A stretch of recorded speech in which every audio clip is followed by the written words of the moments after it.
I mean, I look at Omar, I don't know, I never met her. I hear the way she talks about Al-Qaeda.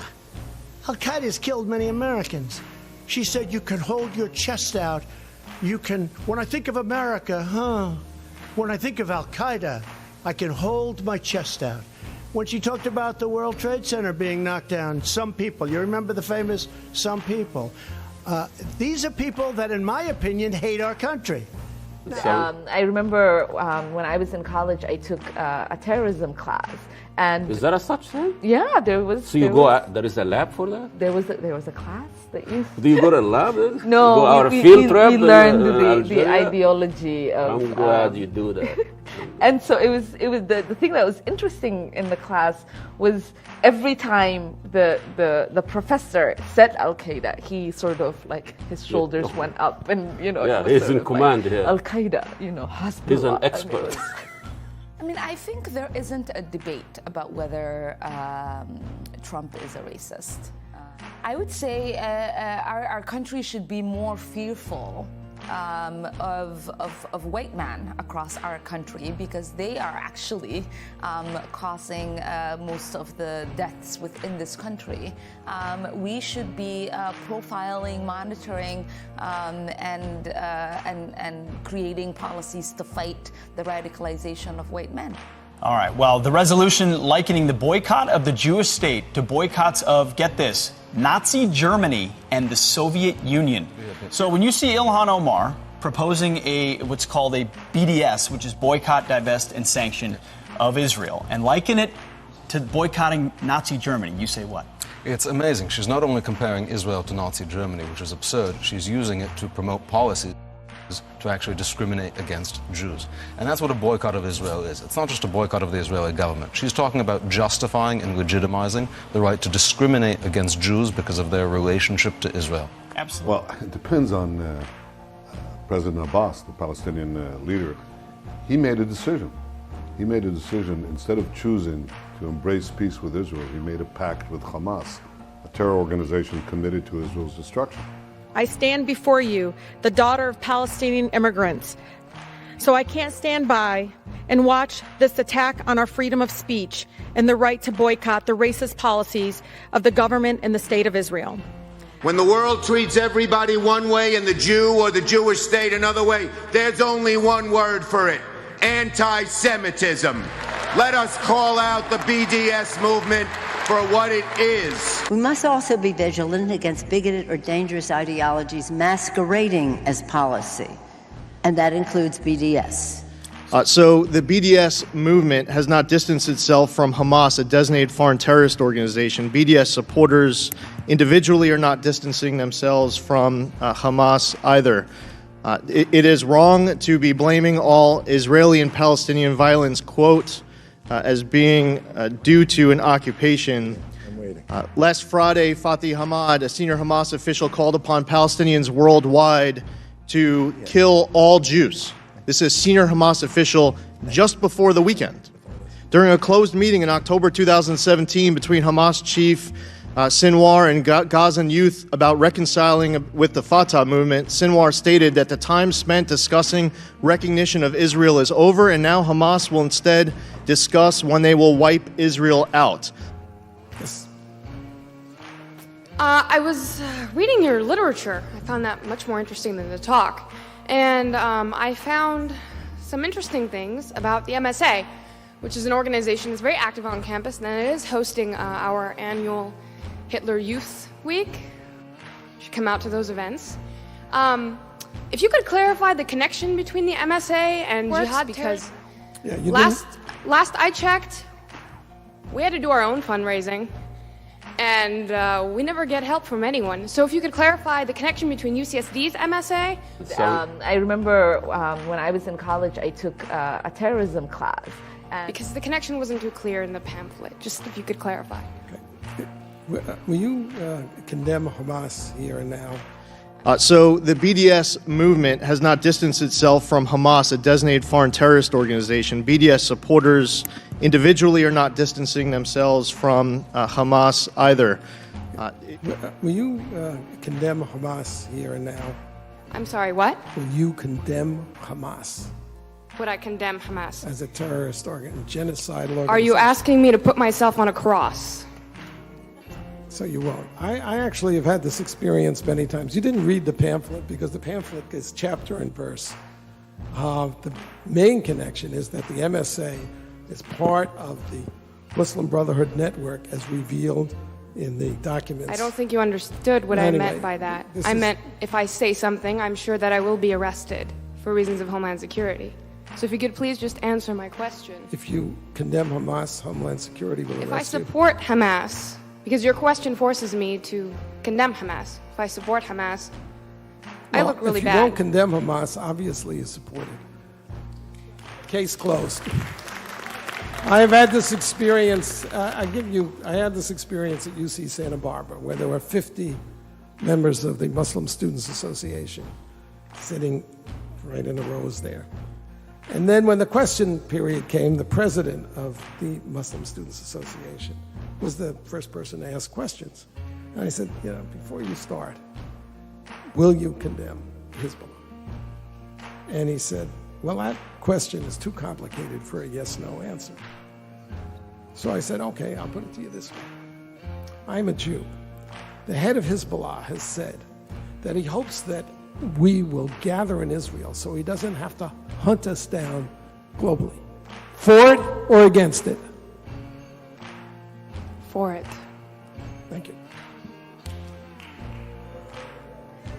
Thank you for coming and showing everybody what's here.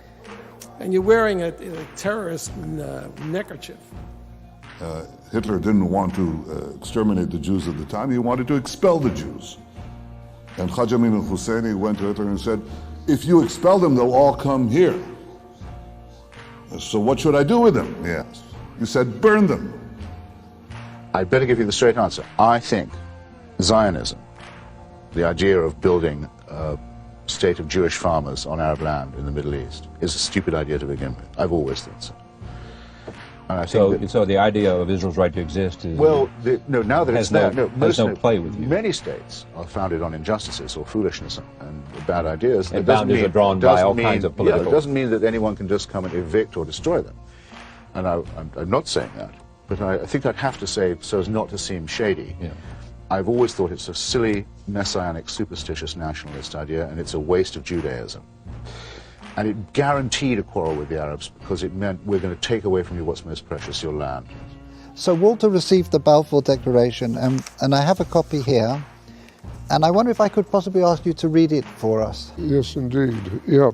I'm going to put on my spectacles to make sure I read it accurately. His Majesty's government view with favour the establishment of Palestine as a national home for the Jewish people, and will use their best endeavours to facilitate the achievement of this object, it being clearly understood that nothing shall be done which may prejudice the civil and religious rights of existing non-Jewish communities in Palestine, or the rights and political status enjoyed by Jews in any other country. I should be grateful if you would bring this declaration to the knowledge of the Zionist Federation. Yours, Arthur Balfour. And here it is, the Balfour Declaration. What do you feel when you see it here? I genuinely feel it's one of the most extraordinary moments in the history of the Jewish people. If you think it took 3,000 years to get to this. I also want to speak tonight directly to Muslims throughout the world. We respect your faith. It's practiced freely by many millions of Americans, and by millions more in countries that America counts as friends. Its teachings are good and peaceful, and those who commit evil in the name of Allah blaspheme the name of Allah. You have declared a jihad against the United States. Can you tell us why?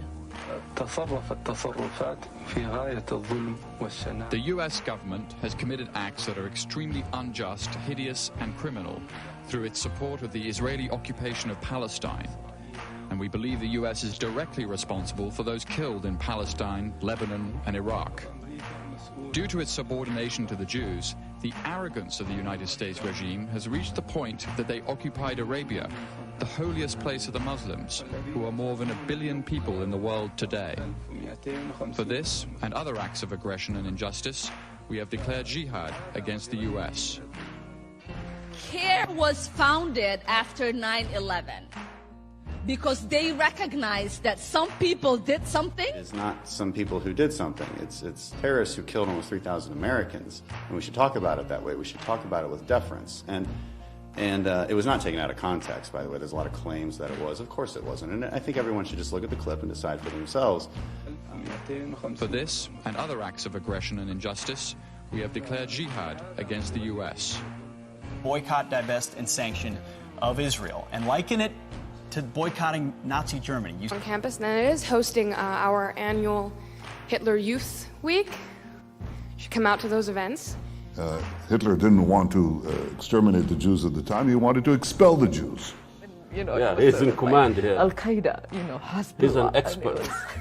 The head of Hezbollah has said that he hopes that we will gather in Israel so he doesn't have to hunt us down globally. For it or against it? For it. Thank you. Yeah, I mean, the answer is that they would prefer the Israelis stop existing, because these are the two choices. It's not that Hamas is not in control of the Gaza Strip. You heard one of the people in that montage say that these are people without a state. Israel withdrew from the Gaza Strip in 2005. Okay, the Gaza Strip has been entirely under the control of Hamas since 2006, when the Palestinians elected Hamas in an overwhelming majority. Hamas is a State Department designated terrorist group and one of the worst terrorist groups on the planet, and yet we're supposed to believe that this is Israel's fault, that Hamas is trying to storm the border, and they would prefer to blame President Trump for Hamas trumped-up violence than to actually lay the blame at the feet of the people who are creating it. So I'm looking at two-state and one-state, and I like the one that both parties like. I'm very happy with the one that both parties like. I can live with either one.